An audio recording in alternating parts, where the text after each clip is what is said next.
भारत की ऐसी नदी जो मगरमच्छ और घड़ियालों का है घर। भारत की एक नदी जो मगरमच्छ और घड़ियालों का घर है। मध्य प्रदेश की चंबल नदी है इनका घर। नदी के आसपास जाने की मनाही है यहाँ। मगरमच्छ और घड़ियालों की आबादी सबसे ज़्यादा है इस नदी पर और महाभारत काल से जुड़ा है चंबल नदी का नाम। भारत देश को गांव और नदियों का देश माना जाता है, जहां साथ साथ कई जंगली जानवर भी रहते हैं। वहीं नदियों की बात करें तो यहाँ भी कई प्रकार के जलीय प्राणी निवास करते हैं। लेकिन क्या आपको पता है कि भारत में एक ऐसी नदी भी है जिसे मगरमच्छों और घड़ियालों का घर कहा जाता है? जी हाँ, आप सही सुन रहे हैं। इस नदी में जाने से लोग कतराते हैं। कहा जाता है कि इस नदी के किनारे जाने पर मगरमच्छ उसे अपना शिकार बना लेता है। दरअसल इस नदी में मगरमच्छों और घड़ियालों की सबसे ज़्यादा संख्या पाई जाती है। बता दें कि ये नदी देश के उस राज्य में स्थित है जो बाघ, चीता, तेंदुआ के प्रदेश के लिए जाना जाता है। आइए आपको उस नदी का नाम बताते हैं। साथ ही हम आपको बताएंगे कि आखिर क्यों इस नदी को मगरमच्छों और घड़ियालों का घर कहा जाता है। नमस्ते, मेरा नाम अनुपमा है और आप CGNN के साथ हैं। भारत में सबसे ज़्यादा मगरमच्छ और घड़ियाल मध्य प्रदेश के चंबल नदी में पाए जाते हैं और ये नदी मध्य प्रदेश, राजस्थान और उत्तर प्रदेश से होकर गुजरती है। बता दें कि स्थानीय लोग इस नदी के किनारे जाने से भी कतराते हैं। दरअसल मगरमच्छों और घड़ियालों की भारी संख्या की मौजूदगी के कारण इस नदी में तैरने या नहाने की भी मनाही है। चंबल नदी में मगरमच्छ और घड़ियाल दोनों ही पाए जाते हैं। हालांकि घड़ियालों की संख्या ज़्यादा है। घड़ियालों और मगरमच्छों के संरक्षण के लिए यहाँ चंबल राष्ट्रीय अभयारण्य स्थापित किया गया। मध्य प्रदेश में देश के 80% से अधिक घड़ियाल हैं, जिसके कारण इस नदी में लोगों को नहाना तो दूर, यहाँ आसपास घूमने की भी मनाही है। दरअसल देश भर में 3044 घड़ियाल पाए जाते हैं, जिनमें से मध्य प्रदेश में 2456 हैं। चंबल नदी का उल्लेख महाभारत में भी मिलता है। हालांकि महाभारत में इस नदी का उल्लेख चर्मवती के नाम से मिलता है, जो ऐतिहासिक और धार्मिक रूप से काफ़ी महत्वपूर्ण है। चंबल नदी का उद्गम मध्य प्रदेश के इंदौर जिले के महू में स्थित जानापाव पहाड़ी से होता है।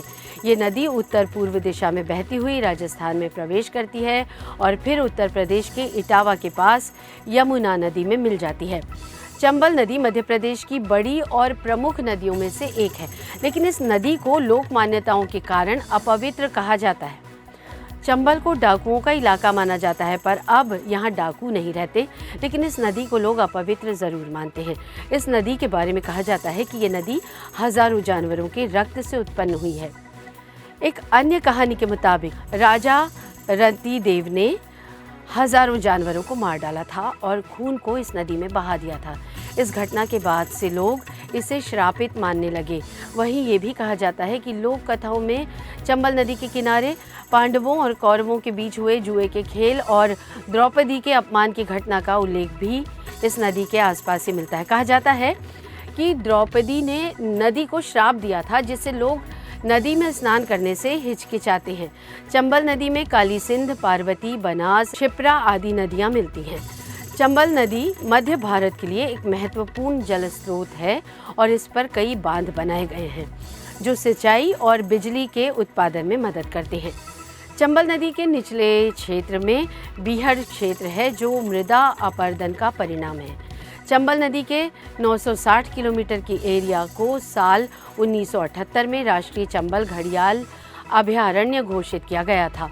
तब से देवरी घड़ियाल केंद्र पर कृत्रिम वातावरण में नदी से हर साल 200 अंडे निकालकर उनका पालन पोषण किया जाता है। वहीं 3 साल बाद उन्हें चंबल नदी में छोड़ दिया जाता है। चंबल नदी का 435 किलोमीटर का सबसे बड़ा इलाका मध्य प्रदेश की सीमा में आता है।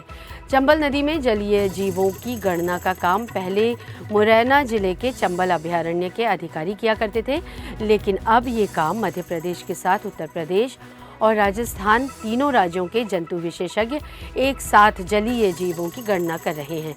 घड़ियाल और मगरमच्छ मीठे और खारे दोनों जल में पाए जाते हैं। चंबल नदी में डॉल्फिन भी पाई जाती है। वहीं इसे धार्मिक स्थल भी माना जाता है।